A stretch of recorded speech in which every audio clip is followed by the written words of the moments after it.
Hello friends, welcome to our channel. Friends, आपने बिल्कुल सही वीडियो पर क्लिक किया है। जी हाँ फ्रेंड्स, इस वीडियो में हम बहुत ही कम टाइम में जानेंगे कि आपको आपके यूपी टेट जो आपकी परीक्षा 28 नवंबर से होने वाली है, तो फ्रेंड्स लास्ट टाइम आपकी रणनीति क्या होनी चाहिए और मैक्सिमम जो कैंडिडेट है क्या गलती कर देते हैं अपने परीक्षा में, अपने एग्जाम में, या फिर उससे पहले तैयारी होने के बाद भी उनके नंबर्स अच्छे नहीं आते हैं। और हाँ, बहुत सारे प्रशिक्षुओं के ये कमेंट्स आ रहे थे कि हमें जो है अच्छे से मैथ नहीं आती या फिर बिल्कुल ही नहीं आती। ठीक है, हम इस सब्जेक्ट में कमज़ोर हैं, तो फिर हम उसे कवर अप कैसे करें। और अगर बात की जाए यहाँ कि 10 दिन बचे हैं हमारे पास, ठीक है, मात्र मैक्सिमम मान लीजिए 10 दिन ही बचे हैं, अब इसी में हमें अपनी तैयारी करनी है। तो ये लास्ट मोमेंट हमारा एग्ज़ाम में मतलब कैसे गुजरेगा, क्या करें हम इन दिनों ताकि हम एग्ज़ाम में अच्छा जो है अपना परफॉर्म कर सकें, अच्छे मार्क्स से पास हो सके। तो बिल्कुल भी डरने या फिर घबराने की ज़रूरत नहीं है। चलिए फ्रेंड्स, हम आज की वीडियो में यही जानेंगे, लेकिन उससे पहले इस वीडियो को आप एक बार ही लाइक कर दीजिए, क्योंकि ये वीडियो बहुत ही अच्छी होने वाली है। और चैनल पे अगर आप सभी नए आ गए हैं तो फ्रेंड्स चैनल को ज़रूर सब्सक्राइब करिएगा।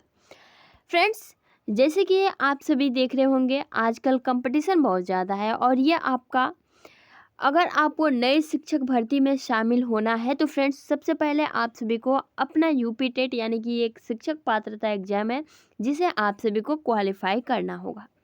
ठीक है, तो अब देखिए, इसमें कोई भी ये नहीं है कि 1/4 का आपका नेगेटिव मार्किंग है, यानी कि कोई भी इसमें नेगेटिव मार्किंग वाली बात नहीं है। अगर प्रश्न गलत भी होंगे तो आपके नंबर नहीं कटने वाले।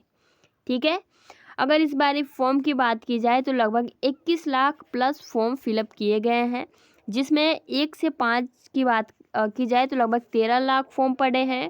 और मैक्सिमम मान के चलिए कि 8 लाख प्लस जो है जो आपका अपर लेवल यानी कि 6 से 8 वाले जो लेवल का फॉर्म है वो इसमें फिलअप किया गया है। ठीक है, तो इतनी इन्फॉर्मेशन आप सभी को पता होनी चाहिए। यह आपका पेपर 150 नंबर का होगा और एक क्वेश्चन 1 नंबर का होगा, यानी कि 150 और 150 ही आपके प्रश्न पूछे जाएंगे। ठीक है, टाइम आपके पास होगा 2.5 घंटे। ठीक है, टाइम आपके पास 2.5 घंटे होगा, तो बहुत पर्याप्त है अच्छा स्कोर करने के लिए।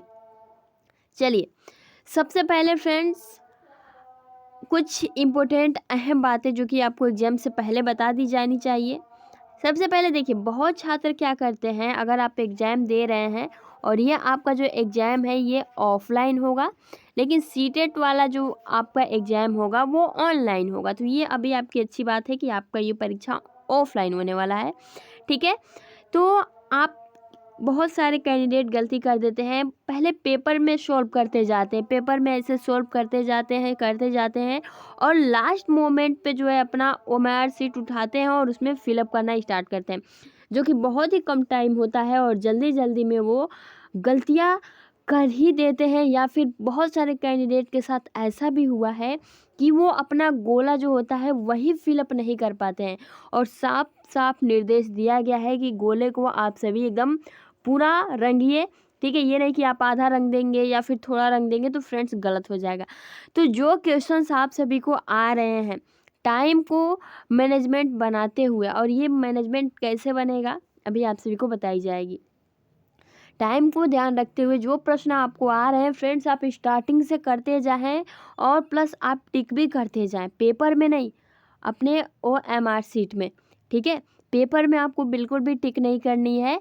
ये नहीं कि पेपर में सॉल्व करते जाएं और बाद में आप जाकर टिक करेंगे, तो ये गलती आप मत करिएगा। ठीक है, अब देखिए फ्रेंड्स, आपके 4 सब्जेक्ट होने वाले हैं।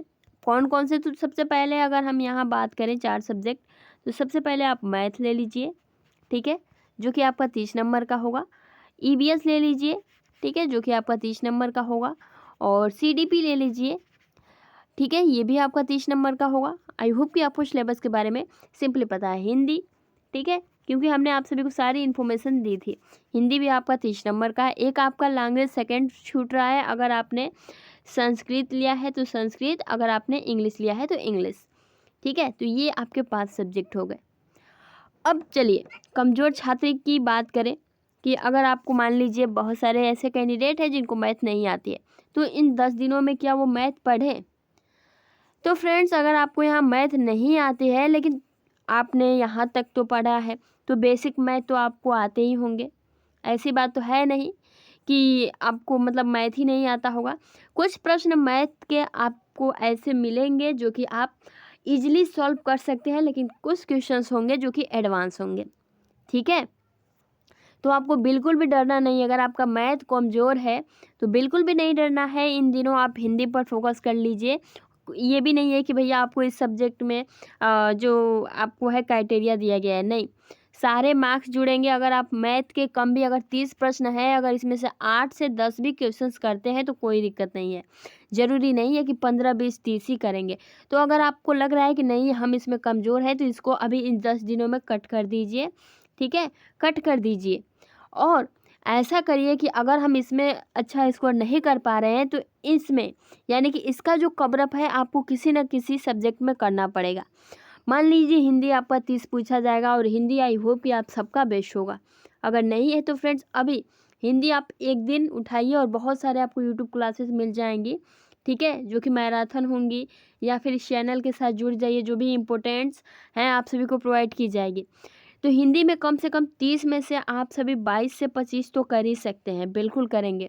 ठीक है, ईवीएस भी आप सिंपली कर सकते हैं, सीडीपी आप करोगे ही। बाकी आप संस्कृत और इंग्लिश लिए हैं तो आप इसे एवरेज मान के चलिए। कहने का मतलब यही है कि अगर आपको हिंदी नहीं आती, मैथ आती है, तो जो सब्जेक्ट आपको आता है कोशिश करिए कि आप उसमें अपना 100% दें। जो सब्जेक्ट नहीं आता है इन दिनों, आप उसको लेकर टेंशन जो है अपने माइंड में ना लीजिए। बस यही कहने का मतलब है। ठीक है, इन 10 दिनों की बात कर रहे हैं क्योंकि ये लास्ट मोमेंट पे ना आप बेसिक से पढ़ पाएंगे, ना आप समझ पाएंगे, लेकिन जो आपको आ रहा है कम से कम वो तो अच्छे से समझेंगे ना आप। ठीक है, तो वही कवर अप हो जाएगा। तो इसको लेकर आप सभी बिल्कुल भी परेशान मत होइए। ठीक है, रणनीति की अगर देखिए यहाँ बात करी जाती है, तो देखिए रणनीति की बात करी जाती है तो आप, क्योंकि हो सकता है आप सभी ने बहुत अच्छे से तैयारी किया होगा, लेकिन लास्ट मोमेंट पे आप क्या करते हैं, सबसे पहले बहुत सारे कैंडिडेट की दिक्कत होती है, कहते हैं कि हमें क्वेश्चन तो आता था लेकिन टाइम नहीं बचा, तो वो स्पीड की वजह से। तो फ्रेंड्स, वो स्पीड कैसे तेज़ करेंगे, तो वो तेज होगा हमारा मॉक टेस्ट। ठीक है, मॉक टेस्ट प्रैक्टिस सेट हम कोशिश करेंगे कि हम 2.5 घंटे में अपने घर, ठीक है, जहाँ भी हम मॉक टेस्ट दे रहे हैं वो 2.5 घंटे के अंदर करें। अगर मान लीजिए आप मैथ सॉल्व कर रहे हैं, बहुत सारे कैंडिडेट के साथ ऐसा होता है कि पेपर सॉल्व करते टाइम उन्हें टाइम का ही पता नहीं चलता है और समय बीत जाता है और आपका हिंदी ईवीएस कुछ छूट जाता है। तो आपको वो गलती नहीं करनी है। जो आपको देखिए, सबसे पहले आप सीडीपी, हिंदी, जो भी वन लाइनर क्वेश्चन है, बाद में आप मैथ करने की कोशिश करिए। ठीक है, सारे ये 4 सब्जेक्ट करने के बाद जो आपका सीडीपी है, हिंदी है, ईवीएस है, संस्कृत है, इंग्लिश है, वो सब करने के बाद आप मैथ को टच करिएगा। ठीक है, ऐसा ना हो कि आप मैथ को सॉल्व करते रह जाएं और फिर आपके और जो क्वेश्चंस हैं वो छूट जाए। तो ऐसी गलती नहीं करनी। तो सबसे पहले टाइम मैनेजमेंट के लिए आप सभी को ऑनलाइन जो है प्रैक्टिस सेट करने की ज़रूरत है। बहुत सारे प्रैक्टिस सेट आपको मिल जाएंगे, कोई दिक्कत नहीं होगी। ठीक है, तो प्रैक्टिस सेट, मॉक टेस्ट इन 10 दिनों में लगातार करिए, कम से कम दिन में 2 बार तो कर ही दीजिए।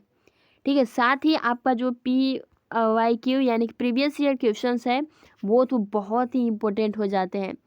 ठीक है, क्योंकि इससे हमें लेवल का पता चलता है कि प्रश्न कहाँ से और कैसे पूछे जाते हैं और हमें किस तरीके से तैयारी करनी है। ठीक है, तैयारी क्या, अब ये लास्ट मोमेंट पे बस अब आप सभी को ये देखना है कि क्वेश्चंस कैसे आ रहे हैं और उस बेस पे अपना जो है रिवीजन देना है, अपना बेस्ट देना है। ठीक है, और जो इम्पोर्टेंट पॉइंट्स, अब इम्पोर्टेंट पॉइंट्स हमें पता कहाँ चलेगा, तो अगर हम PYQ किए होंगे तो फ्रेंड्स हमें पता चल जाएगा कि कौन से इम्पोर्टेंट टॉपिक है और कहाँ से आपके ज़्यादा प्रश्न आ रहे हैं। लास्ट मोमेंट पे हम उसी इम्पोर्टेंट टॉपिक्स को पढ़ेंगे। ठीक है, तो बाकी आपको, और देखिए आपको हर दिन ऐसा पढ़ना है जैसे कि कल आपको जो है एग्ज़ाम देने जाना है। यानी कि आज आप ये सोचिए, आज आप ऐसे स्टडी करिए कि कल आपको जो है एग्ज़ाम देने जाना है।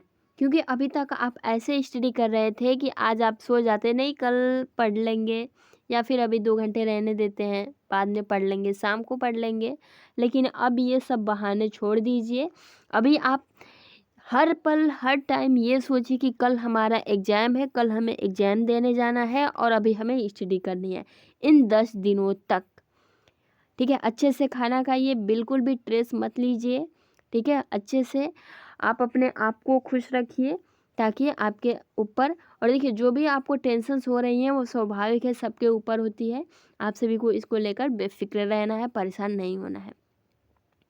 ठीक है फ्रेंड्स, तो अभी के लिए फ्रेंड्स इतना ही। आई होप कि आपको ये जो भी बातें हैं वो अच्छी लगी होंगी, और best of luck for exam. मिलते हैं नेक्स्ट वीडियो में। Thanks for watching, take care.